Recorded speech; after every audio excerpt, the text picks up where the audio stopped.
So I got to sit down with this movie last night, and that is an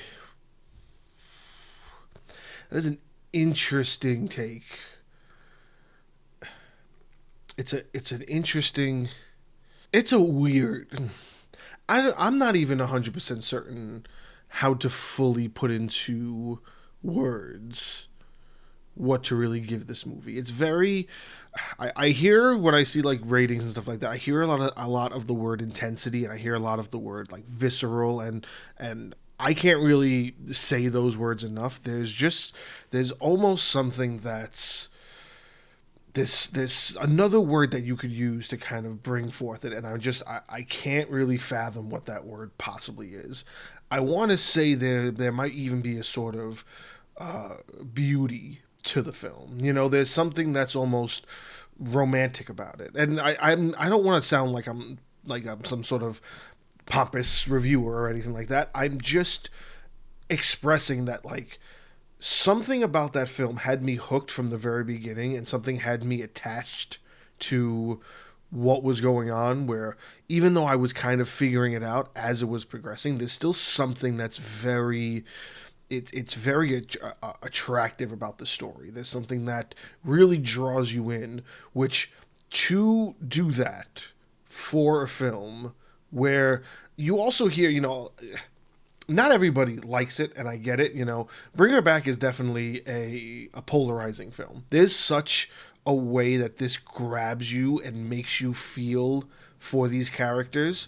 And it might be also that it's Sally Hawkins doing the mother tremendously. Like her performance is outstanding in this film, but you got to give credit to the two teenagers as well, because they do a very very good job with creating this place where they're not related, but you would never be able to guess it because of how much she shows throughout the film that she loves Andy, and how much Andy shows that he's there for Piper, and he's been there for Piper for years, over a decade.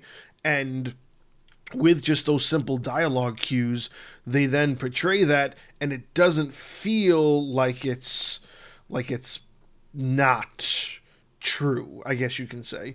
It's just such an out there storyline that you really could have messed up telling this story. You could have gone in a direction with this story and it not have made sense, it not have grabbed people the way it grabbed almost 90% of the people that have watched it. Like every review I've read has been just an outright pouring of praise to what the Cinephile brothers have done again. And being that it's the lead off film from their first one, Talk to Me, from I think last year or the year before that, this is like a track record that is just outstanding so far. They are on their way of really being a name to kind of look out for in films. The way people are now looking at Zach Kreger, the way people started looking at Matt Reeves, Robert Eggers, all of these people that people are drawing towards, of this generation, of the last like maybe 5 to 10 years of directors that are coming out and just pouring out really high quality and unique films.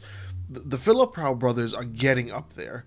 Being this is their follow-up film, it's just another tremendously well written piece of film, and just the artistic value of what that story gives is just, again, it could have been done and just been so poor. It could have been so much worse in the sense of like anybody who might have been cast differently. The cast is just straight up perfect. The film is really uncomfortable, and I think it's that uncomfortability that gets you right in the heart, because it's just not what you're used to. It's not a possession story. It's not a haunted house story. It's not even a real trauma story, even though its really focus is on trauma. What it really is this way of expressing grief that is just,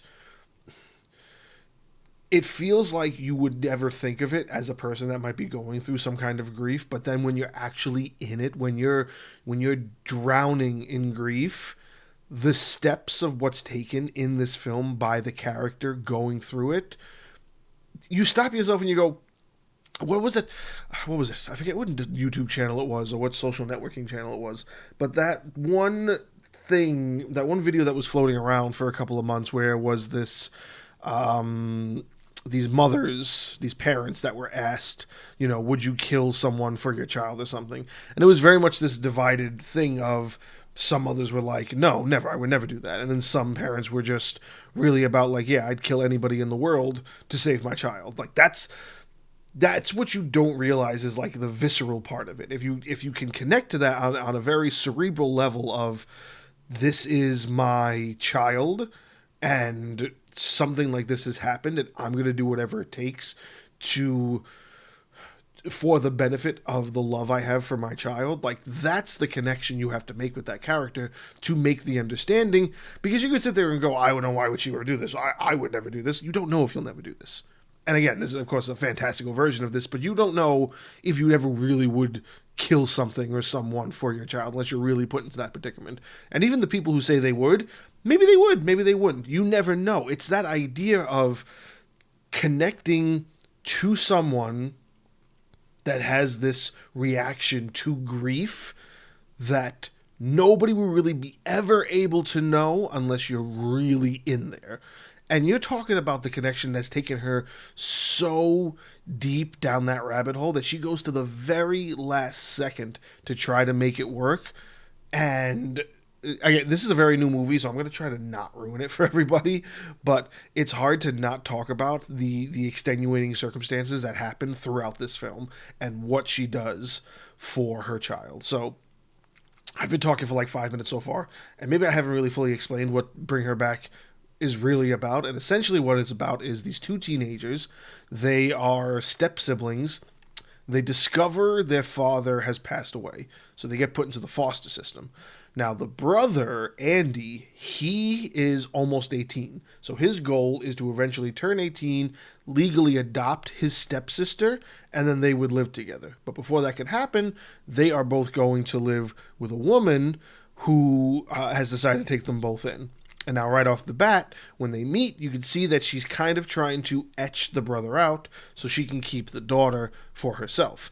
And you don't necessarily 100% know why until you're also introduced to the idea that she had a daughter who had a tragic accident in the house they live in. Now, the daughter was blind, and the stepsister is partially blind. And the reason that she wanted her is because that she sort of reminded her of her daughter.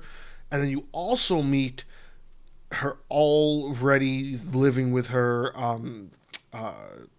child. I can't remember off the top of my head now that I'm thinking about it if they actually specified that she does portray Oliver as her son, or she portrays him as the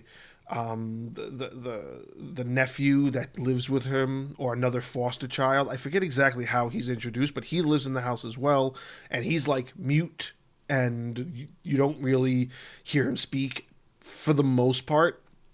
And things start to gradually get weird where the brother starts feeling like he's going crazy from grief of his father's death. And then you also experience that the mother is showing signs of grief as well, because you have this representation of her already dead actual child with the character of Piper, being that they were both blind. She put her in the room, didn't change a single thing. It all says the daughter's name all over the place. Pillows with the daughter's name on it. She didn't change any of that. She just immediately tossed the foster child, who was also blind, just like her child, into her room. And you can tell that she really doesn't care about Andy. But the caring is going to such a level that she is also playing a game to use Piper and also manipulate Andy, because she wants him out of the picture so she can have Piper to herself for a very specific reason. Now, I don't know if I really want to get into spoiling it for you guys, because it is a movie that you have to experience and you have to see the progression of that story firsthand, because there is just something, there is something so, you watch and you go through the process of everything that's happening, and you feel bad for the kids. You feel bad for Andy. You feel bad for Piper. Like, you want to be there for them. You want to tell them that things are happening that you are not in control of, and you have to start taking control of it before it's too late. But then you also see the mother, and she is going through it as well.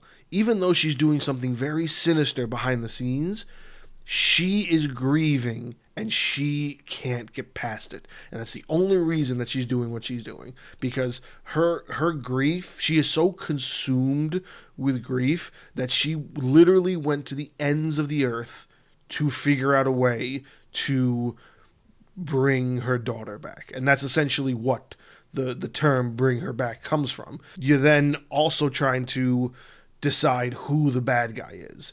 And yeah, Laura's the bad guy. The Sally Hawkins character is the bad guy. But you feel for her. You feel sympathy towards her for what she is going through. She just made a lot of really bad decisions because she's grieving. And nothing is going to take her grief away except for what she believes is what she's doing to these two children that she's supposed to be taking care of. And essentially is just really using them for her own gain. It's an uncomfortable movie. There's a lot of stuff that happens that is definitely uncomfortable. You're definitely going to find yourself maybe not wanting to get through a few scenes.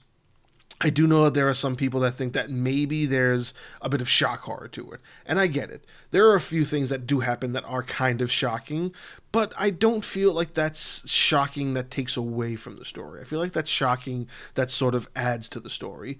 And it's kind of the points where if they did it any other way, I would probably say they were done cheaply. Like maybe you didn't need it if it was just for a cheap jump scare. But then the way it happens, the way the shock happens, that it goes beyond jump scare. It really is this shock horror-esque scenery that is painted. It's like it's meant to be there. I don't even want to say it's meant to be there, but it's there, and where it happens isn't wrong. Like if it moved to a different scene, then it would probably be wrong, but it makes sense when it happens, and when the shock hits you, it doesn't hit you like it feels poorly conceived. It's conceived very well to weave within the story that's happening, that you don't sense it as just being like blatant shock horror. You sense it as being just a shocking moment of the story progressively getting worse and worse and worse. I also did notice that there was a lot of people that are kind of getting over the whole... I didn't even know this was a thing until I started reading some of the stuff about it, but apparently there's a whole subgenre in the A24 production films that is completely just sectioned off as just trauma horror, which this does fit into perfectly. But I don't see why that's a bad thing. I feel like a lot of people seem like they're saying that they might be fatigued by the idea of all this drama horror. I say at least we're getting something that's different. We're getting something that's unique. We're not getting a lot of the same old boring storylines over and over again. Maybe there's some fatigue because these are the things that people are conceiving their stories through. And when you have these writers and these directors and these producers and they're pushing out these films that are like this, yeah, there's some trauma behind it, but maybe that also adds a connection aspect to it that we should embrace, because what else has really done that before? What else has really done that to the extent where it gets you into the film and also connects you to somebody because of emotional decisions that they're making? I really can only count on a few fingers what those films are for me that I have an emotional connection to. And I'm not talking like, I feel bad for a character flat out. It's just there's emotional reactions that the trauma horror brings out of you. When you can feel grief, when you can feel uncomfortability, when you can feel pure sadness, not just being sad because your favorite character died, but being sad because of who that character was and your connection to that character on an emotional level. Trauma horror takes advantage of a lot of that, and I don't really think that's a bad thing. Maybe it's just me, but Bring Her Back is definitely the epitome of what the trauma horror genre is for A24. And if you really don't like Bring Her Back when you watch it, then you probably won't like anything else that probably falls into that subgenre in the A24 filmography. And that's fine, but, take it at its face value and try to understand that when you watch this, at least it's not something that you could sit there and really predict. And if you're a person that believes you can predict every single thing that's going to happen in the movie, sometimes I feel that way too. And if it ruins it for you, that's not something that should take away from whether or not the movie is good or bad. The movie is a tremendous piece of art, and it has to be revered as such.